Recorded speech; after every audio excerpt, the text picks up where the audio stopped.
Hello friends, welcome to my channel. இன்றைக்கி நம்ம ரொம்ப டேஸ்டியான ஹெல்த்தியான ஒரு ரெசிபி தாங்க பார்க்க போகிறோம். கோதுமை ரவை உப்புமா எப்படின்னு தான் பார்க்க போகிறோம். இந்த மாதிரி ஒரு டைம் ட்ரை பண்ணி பாருங்கள். இது டேஸ்ட்டு சூப்பராக இருக்கும். ஒரு 10லேருந்து 15 நிமிஷத்தில் ரொம்ப ஈஸியாக செஞ்சு முடிச்சிடலாங்க. இந்த மாதிரி ஒரு குக்கரில் 2 ஸ்பூன் அளவுக்கு எண்ணெய், 1 ஸ்பூன் நெய் ஆட் பண்ணிக்கலாம். இது நல்லா காயட்டும். இது கூட 1 ஸ்பூன் கடுகு உளுந்து, 1 ஸ்பூன் கடலைப்பருப்பு, ஒரு பெரிய சைஸ் வெங்காயம், 2 பச்சை மிளகாய், கொஞ்சமாக கருவேப்பிலை, இது எல்லாத்தையும் சேர்த்து நல்லா வதக்கி விட்டுருங்க. இது கூட ஒரு பெரிய துண்டு இஞ்சியை பொடி பொடியாக கட் பண்ணி ஆட் பண்ணிக்கலாம். இந்த வெங்காயம், பச்சை மிளகாய், கருவேப்பிலை எல்லாத்தையும் நல்லா இந்த அளவுக்கு வதங்கினதுக்கப்புறம் ஒரு 2 தக்காளியும் இந்த மாதிரி சின்ன சின்னதாக கட் பண்ணி ஆட் பண்ணிக்கிறேன். இதுவும் நல்லா சாஃப்டாக வதங்கி வரட்டும். பாருங்கள், இந்த அளவுக்கு வெங்காயம் தக்காளி வதங்கணும். இப்போ இந்த உப்புமாக்கு தேவையான வெஜிடபிள்ஸ்லாம் நம்ம ஆட் பண்ணிக்கலாம். 1 கப்பு அளவுக்கு பீன்ஸ் ஆட் பண்ணிக்கிறேன், 1 கப்பு கேரட், 1 கப்பு பச்சை பட்டாணி ஆட் பண்ணிக்கலாம். இந்த மாதிரி வெஜிடபிள்ஸ்லாம் சேர்த்து செய்யும்போது இதோட டேஸ்ட் நல்லா இன்னும் பெட்டராக இருக்கும். அதனால் நீங்களும் கண்டிப்பாக ஆட் பண்ணிக்கோங்க. ஒரு 2 செகண்டுக்கு நல்லா அந்த எண்ணெயிலேயே இந்த வெஜிடபிள்ஸ் எல்லாத்தையும் நல்லா மிக்ஸ் பண்ணி விட்டுருங்க. ஓரளவு வெந்து வரட்டும். பாருங்கள், இந்த ஸ்டேஜில் நம்ம எடுத்து வச்சுருக்க கோதுமை ரவையை ஆட் பண்ணிக்கலாம்.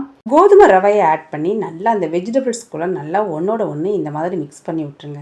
இந்த மாதிரி நாம் அந்த எண்ணெயிலேயே மிக்ஸ் பண்ணி விடும்போது நமக்கு உப்புமா நல்லா உதிரி உதிரியாக வரும். நமக்கு தனியாலாம் எதுவும் வறுத்து ஆட் பண்ண வேணாம்.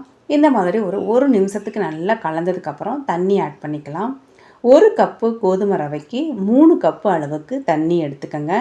நீங்கள் எந்த கப்பில் மெஷர் பண்ணுறீங்களோ அதே கப்லையே எடுத்துக்கலாம். இப்போ இந்த உப்புமாவுக்கு தேவையான உப்பு சேர்த்து நல்லா மிக்ஸ் பண்ணி விட்ருங்க. இந்த மாதிரி ஓரங்கள்லாம் எடுத்து விட்டு மிக்ஸ் பண்ணி விட்டதுக்கப்புறம் கடைசியாக கொஞ்சமாக தேங்காய் துருவல் ஆட் பண்ணிக்கோங்க. ரொம்ப அதிகமாக வேணாம். கொஞ்சமாக ஒரு கையிலே கொஞ்சமாக எடுத்து அதையும் சேர்த்து நல்லா இந்த மாதிரி மிக்ஸ் பண்ணி விட்டுறலாம். இந்த குக்கரை மூடி வச்சு மீடியம் ஃப்ளேமில் கரெக்டாக 2 விசில் போதுங்க. 2 விசில் போட்டு இறக்கணுன்னா சூப்பராக நமக்கு ரெடியாகி வந்துடும். பாருங்கள், நம்மளோட கோதுமை ரவை உப்புமா நல்லா உதிரி உதிரியாக ஒரு 2 விசில்லையே சூப்பராக ரெடியாகி வந்துருச்சு. பாருங்கள், ஒன்றோட ஒன்று ஒட்டலை. நமக்கு தண்ணியோட அளவும் ரொம்ப பர்ஃபெக்டாக இருக்குது. இதே மெஷர்மெண்ட்டில் நீங்களும் ஒரு டைம் ட்ரை பண்ணுங்கள். இந்த கோதுமை ரவை உப்புமா செய்கிறது ரொம்ப ஈஸி.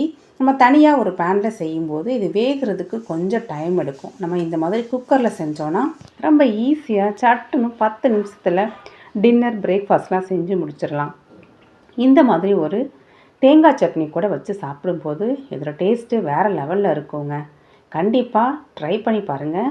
இந்த வீடியோ பிடிச்சிருந்துச்சுன்னா உங்கள் ஃப்ரெண்ட்ஸ் அண்ட் ஃபேமிலிக்கு நிறைய ஷேர் பண்ணுங்கள், லைக் பண்ணுங்கள், கமெண்ட் பண்ணுங்கள். இந்த மாதிரி மோர் ரெசிபீஸுக்கு ஷீலா எர்ன்ஸ் சேனலை சப்ஸ்கிரைப் பண்ணுங்கள்.